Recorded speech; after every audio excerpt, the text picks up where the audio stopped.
This is the Horse Radio Network. You just landed in episode 545 of Horse Tip Daily. A different horse tip, a different equine topic, a different equestrian expert every day. Horse Tip Daily brings the world of equine knowledge to you one day at a time. Today's tip is brought to you by feedxl.com, online nutrition software.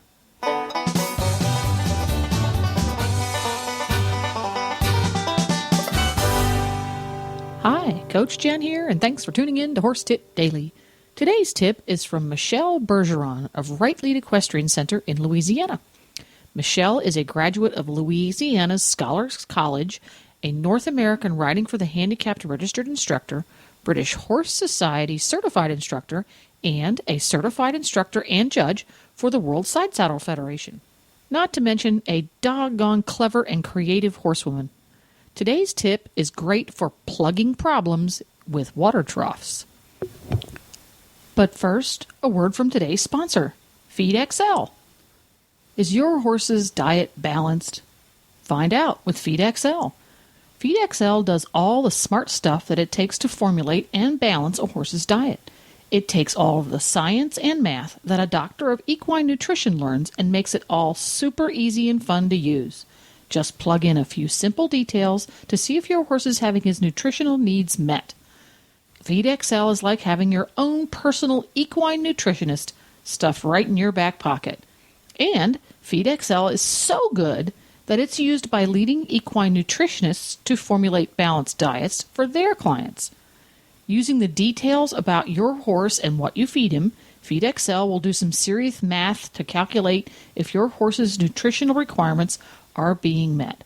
See the results of this math displayed in numerous ways, including the easy-to-read graph that highlights excesses and deficiencies in his diet. Learn more about equine nutrition and how to feed your horse for ultimate performance by visiting the FeedXL Learning Center and the FeedXL member forums. The newly designed FeedXL website is super easy to navigate and bursting with information. Go to feedxl.com today because nutrition makes a difference. Now, enjoy today's tip. And Michelle Bergeron, riding instructor, trainer, farm owner extraordinaire from down there in toasty warm Louisiana. Is it still warm down there? Now we're recording this in November. Is it still pretty comfortable in Louisiana, or is it wicked cold already? Well, it depends day to day. This weekend it was 80, and we were all running around in short sleeves. Tonight it's going to be 36. The wind is blowing from the north at 20 to 25 miles an hour. So everybody that's clipped or old or has no hair, just don't grow hair, some of them, they've got a sheet on during the day, and we are bundled up for tonight.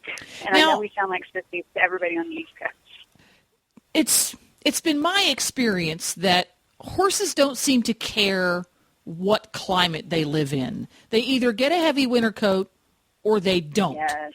Is it like that for you too?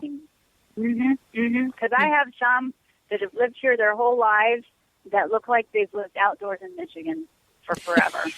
And then, I've got one that's 22, and he hasn't grown an extra hair in the 18 years, 19 years that I've had him. Oh, my goodness. It gets to be 50 degrees, and the breeze kicks up, and he stands there and shakes like a leaf. He's got no thermostat at all, does he? No, none. Trying to explain to all the girls, about blanketing, because they want to know a temperature. What temperature do we blanket? No, right. It's a little bit of an art. Yeah, it depends a little on the horse, doesn't it? Yeah, exactly. When he tucks his tail between his legs, put his blanket on. Yeah. That's a good indicator. Yeah, and I've had that horse too. I did have one horse that her winter coat was perfectly normal, lovely winter coat, just like every other horse in the barn. But boy, the minute that thermometer hit 32 on the nose, if it was 31 3/4, she was shivering. Like, really? Yep, and they're just going to be that way, and you can't toughen them up. It's just that way. Well, the first winter I had her, I was going to tough it up because I'm going, honey, you're really kind of retired. We ride for hoots and giggles. Yeah. You don't compete anymore. You need to figure this out. Yeah, She didn't. Exactly. She didn't figure it out. No. No. That's how my gelding is. He says, I demand it, and you will supply it. You will supply So it. I do. But I that's a wonderful tip. When your horse's tail gets tucked between his legs, put his blanket on. But that's not our tip for the day, is it? No, I have a different one. What is it?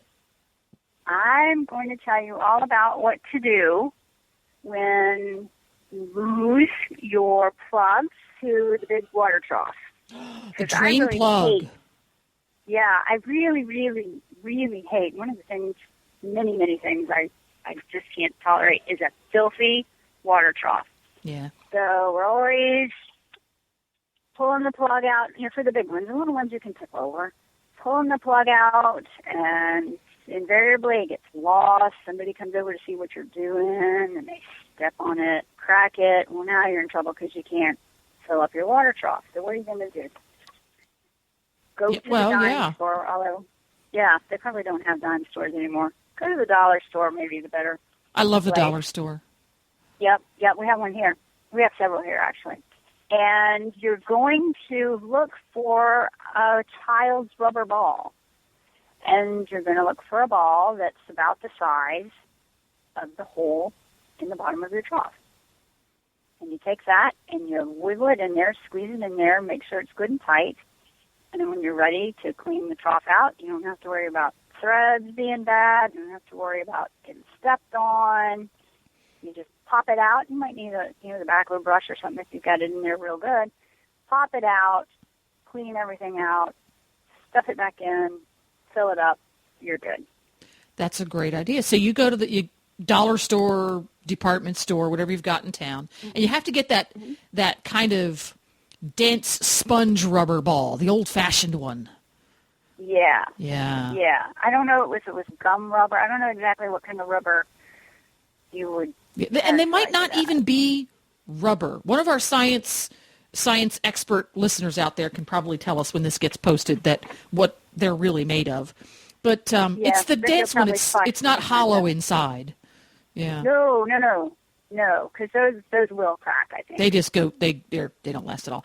And that's a great idea. And they last for 6 months or so until they get kind of cracked and icky looking, and you chuck them and you throw them out into the field for the local. It doesn't cost you very much. Yeah. Well, you buy a 5-pack.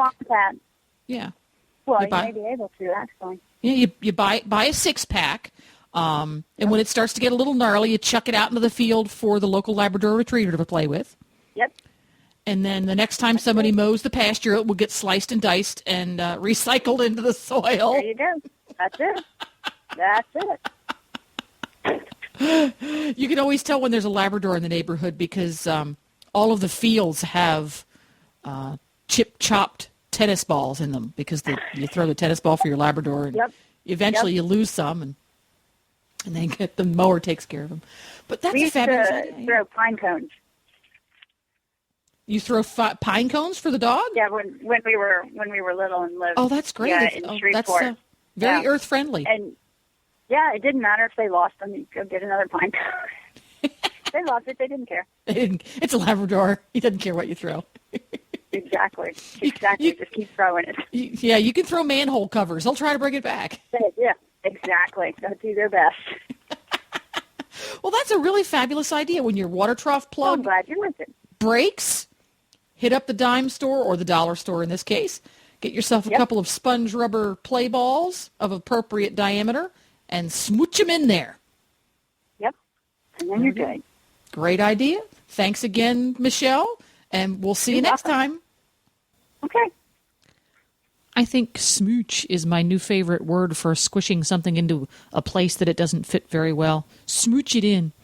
To listen to all of Michelle's tips, just go to thehorsetipdaily.com and go to the Experts drop-down menu on the left. All of our experts are right there, alphabetized and easy to find. You can also go to the Right Lead Equestrian Center website at www.rightlead.com and see what's going on at the farm in Louisiana. Please stop by the Horse Tip Daily Facebook page and let us know what you think of the tips you hear on the show. It's also a great place to tell us about topics you'd like to hear us cover. You can subscribe to all of the great shows of the Horse Radio Network through iTunes or Zune and get your horse podcasts automatically downloaded to your iPod, Zune, or MP3 player. I'll be back again tomorrow with another new expert and a different horse tip. Until then, go ride your horse! The Horse Radio Network and the Horse Radio Network hosts are not responsible for statements of guests or their opinions. Use your own judgment when listening to the tips provided by the experts on Horse Tip Daily.